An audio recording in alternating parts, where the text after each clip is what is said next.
સુરતના માંડવીમાં કોંગ્રેસનું ધરણા પ્રદર્શન યોજાયું હતું। જિલ્લા પ્રમુખની આગેવાનીમાં વોટ ચોરના ગંભીર આક્ષેપ સાથે ધરણા પ્રદર્શન કરવામાં આવ્યું હતું। પોલીસ દ્વારા આ પ્રદર્શનને લઈ ચુસ્ત બંદોબસ્ત ખડકી દેવામાં આવ્યો હતો।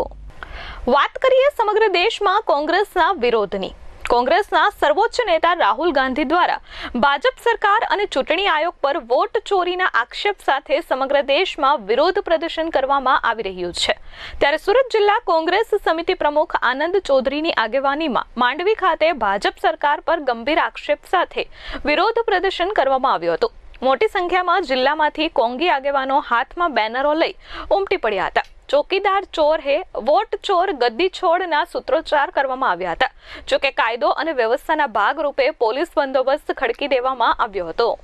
આજે સમગ્ર ગુજરાતમાં કોંગ્રેસ સમિતિ રસ્તા પર ઉતરી છે।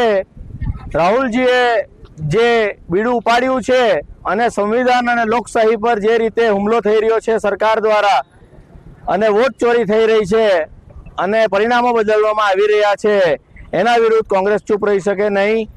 જેલમાં જવું પડે તો જેલમાં જવાની તૈયારી છે અને બેસવું પડે તો બેસવાની પણ તૈયારી છે। પરંતુ આ રીતે કોઈ સંજોગોમાં ચલવી ન લેવાય।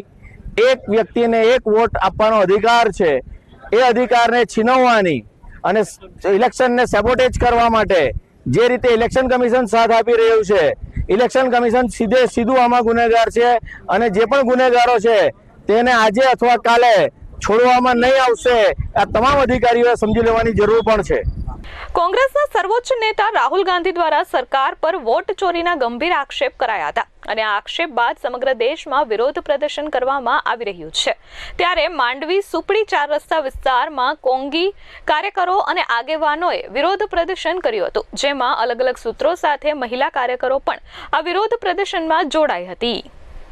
આખા દેશમાં જે રીતે લોકસભાની ચૂંટણી 2014 થી માંડીને 2019 હોય, 2024 હોય અને પહેલાથી જ પરિણામ નક્કી હોય એવી આ લોકશાહી વ્યવસ્થામાં વોટ ચોરીનો જે મુદ્દો પકડાયો છે અને માનનીય રાહુલ ગાંધીજીએ મહારાષ્ટ્ર હોય, ગોવા હોય, મણિપુર હોય, હરિયાણા હોય અને જે અપેક્ષા હતી એના કરતાં વિપરીત પરિણામ આવે, લોકોનો જે માહોલ હોય ને એનાથી વિપરીત પરિણામ આવે એટલે શંકા કરીને કર્ણાટકની એક મહાદેવપુરા વિધાનસભામાં વોટિંગ ચેકિંગ કરીને જે પર્દાફાશ થયો છે એ અદ્ભુત છે।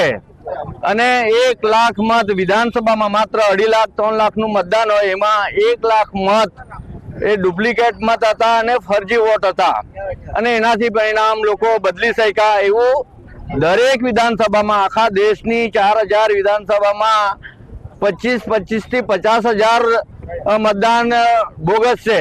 તો એના લીધે ભાજપ સત્તામાં આવે છે એકમાત્ર કારણ, અને એ વોટ ચોરીથી એનો જે પર્દાફાશ થયો છે અને રાહુલ ગાંધી જે ડિબેટ કરી અને પ્રેસ મીડિયા કરી અને ટોટલી એમને પર્દાફાશ કેવી રીતે થયા છે એ આખું કાવતરું પકડી પાડ્યું છે। અને એના લીધે જે કાર્યકર્તાઓમાં અને લોકોમાં જે માવસી હતી કે અમે કોંગ્રેસને મતદાન કરીએ છીએ પરંતુ પરિણામ કંઈ જુદું આવે છે, તો એનાથી લોકોમાં પણ ઉર્જા આવી છે। નિર્મલ પટેલ, S24 ન્યૂઝ, માંડવી।